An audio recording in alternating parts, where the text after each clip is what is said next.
John's heart pounded as a man in a fake cop uniform slammed a towing notice onto his boat, his sanctuary threatened by a bully claiming power he didn't have. The air crackled with tension, and everything John built teetered on the edge. But what happened next will shock even those who thought they'd seen everything. But first, let's go back to the beginning.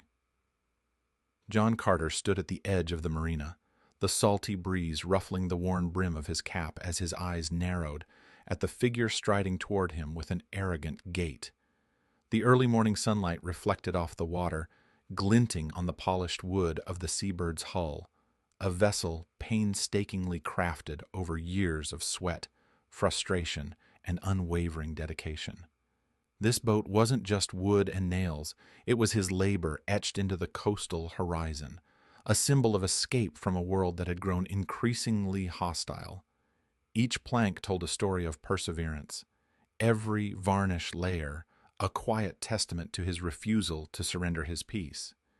Yet here came Greg Dawson, a man whose presence felt like a crack in the very sanctuary John had built.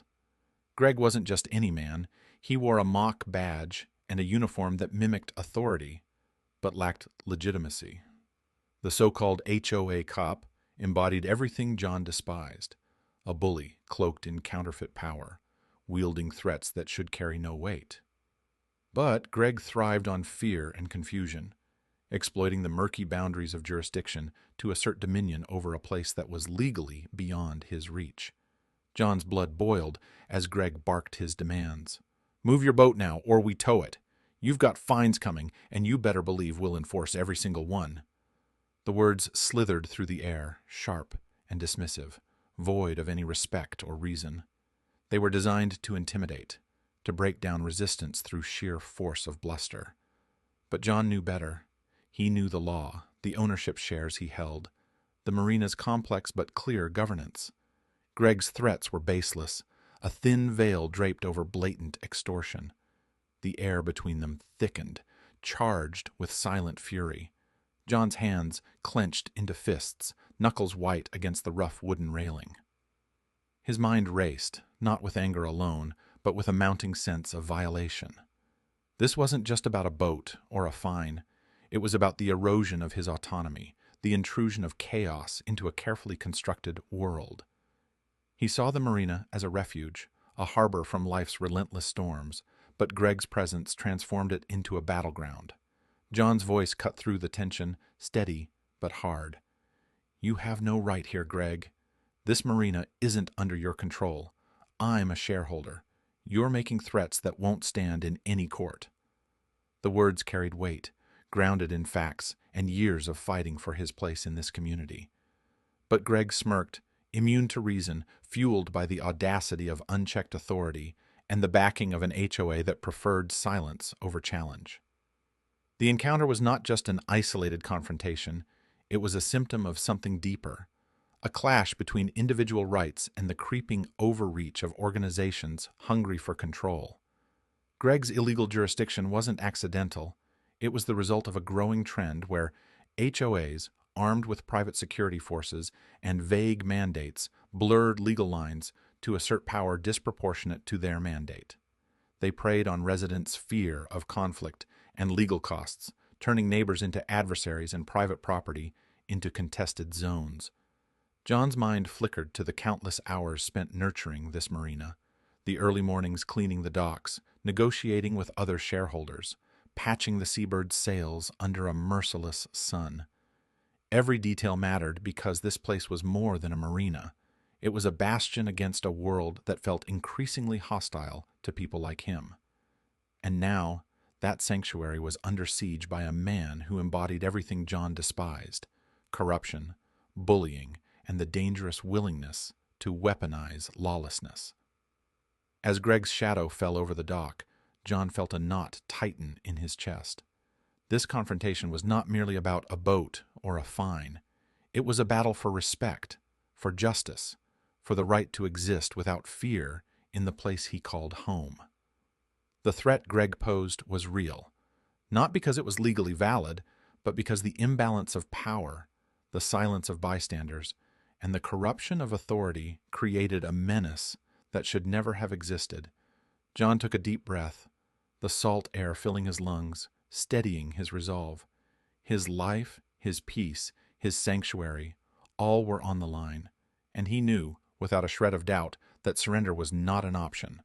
This was the threat that shouldn't exist, and yet it did, and John Carter was ready to face it head-on. John Carter's determination ignited a relentless investigation beneath the placid surface of the Marina's daily life. Every document, every contract, every meeting minute became a weapon in his hands, a means to dissect the facade of authority Greg Dawson and the HOA wielded with such reckless abandon. The Marina was not just a collection of slips and boats. It was a corporate entity, a private company with clear ownership structures, bylaws, and governance.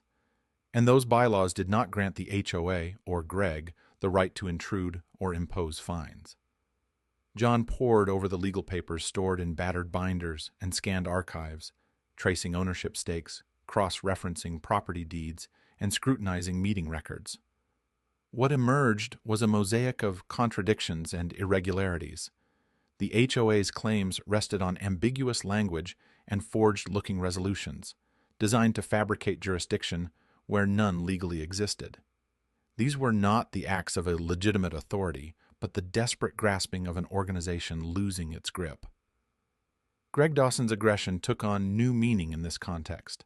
It was no longer simply the bluster of a petty tyrant, but the desperation of a man trying to cling to dwindling power. The HOA's influence had waned as owners and residents began to see through its smokescreen of intimidation. Several longtime Marina stakeholders quietly resisted, chafing under the increasing meddling. Greg's threats to tow boats and impose fines were a last-ditch effort to maintain control, to remind everyone that the HOA still wielded a club, even if the legitimacy was as thin as the badge pinned to his chest. John's resolve crystallized. He would not cede this sanctuary to lawless intimidation. The fight was not just personal, it was communal. He reached out to fellow Marina owners and boaters, gathering those who had quietly suffered under Greg's heavy hand.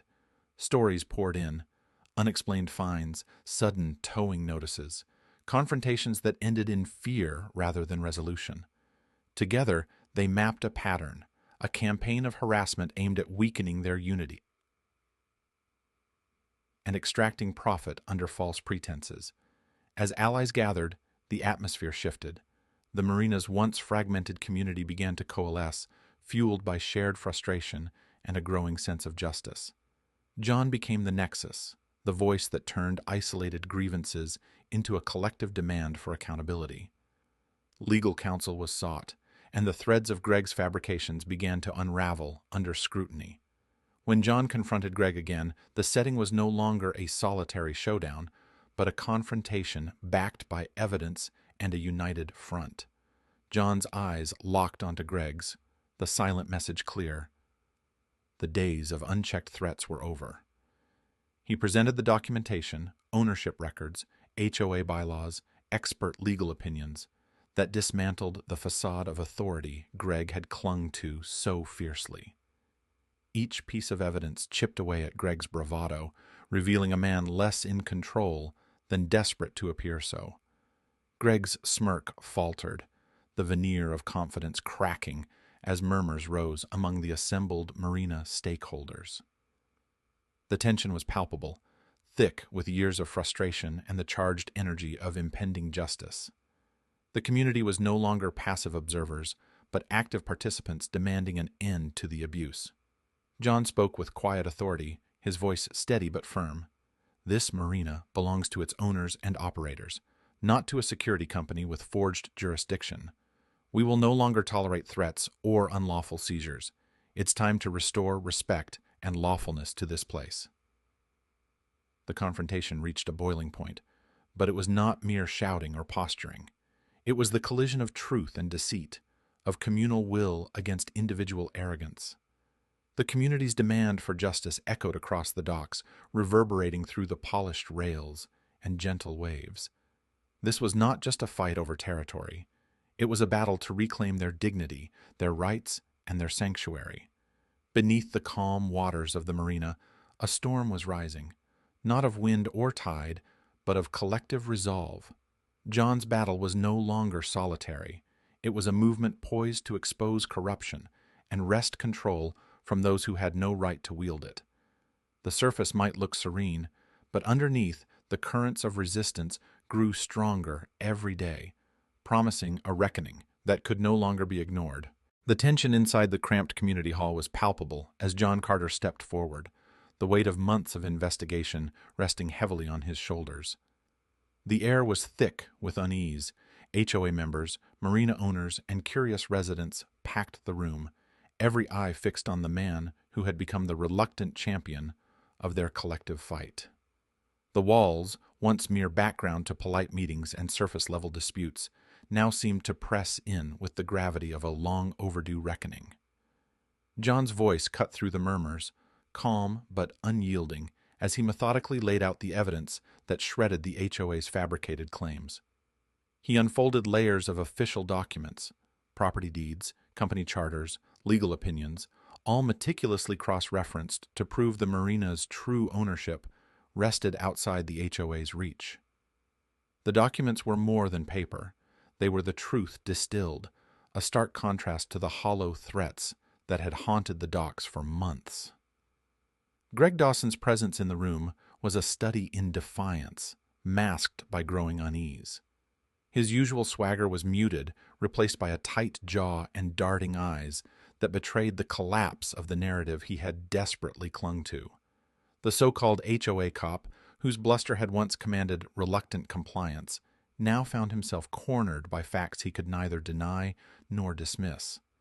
The weight of the community's unified scrutiny bore down relentlessly. John's presentation was precise, each point aimed at dismantling Greg's false authority with surgical clarity. He exposed forged documents, unsubstantiated jurisdictional claims, and a pattern of intimidation tactics that had terrorized boat owners into submission.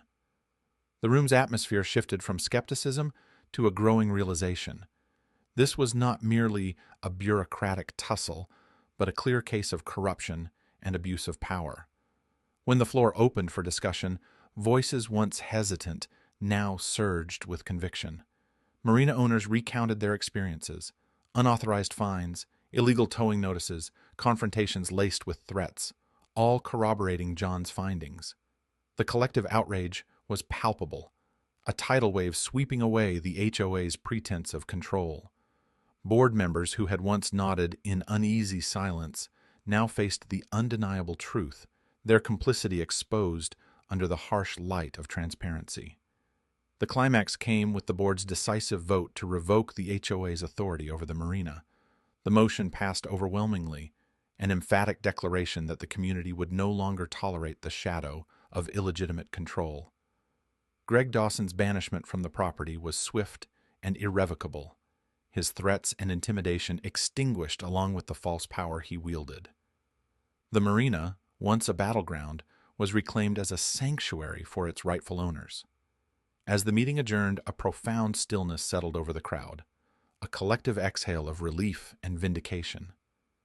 John's victory transcended the mere restoration of property rights. It symbolized the triumph of integrity over corruption, of community solidarity over coercion. The marina's docks, polished by sunlight and lapped by gentle waves, seemed to reflect a renewed sense of possibility and peace. In the weeks that followed, John's resolve became a beacon for others facing similar battles against unfair systems. His courage inspired a ripple effect, emboldening individuals to challenge entrenched abuses in their own communities. The story of the marina's liberation circulated quietly but powerfully, a testament to the idea that standing up against injustice, no matter how daunting, can reclaim not only physical space, but also the dignity and hope that define one's life. John often found himself on the Seabird's deck, gazing out over the water with a quiet pride. The marina was no longer just a place of refuge. It was a symbol of resilience, a living proof that when injustice threatens, resistance is not just necessary, it is transformative. From the anger that had initially burned within him emerged a profound hope, a reminder etched into every ripple of the bay. Justice, though often delayed, is always worth fighting for.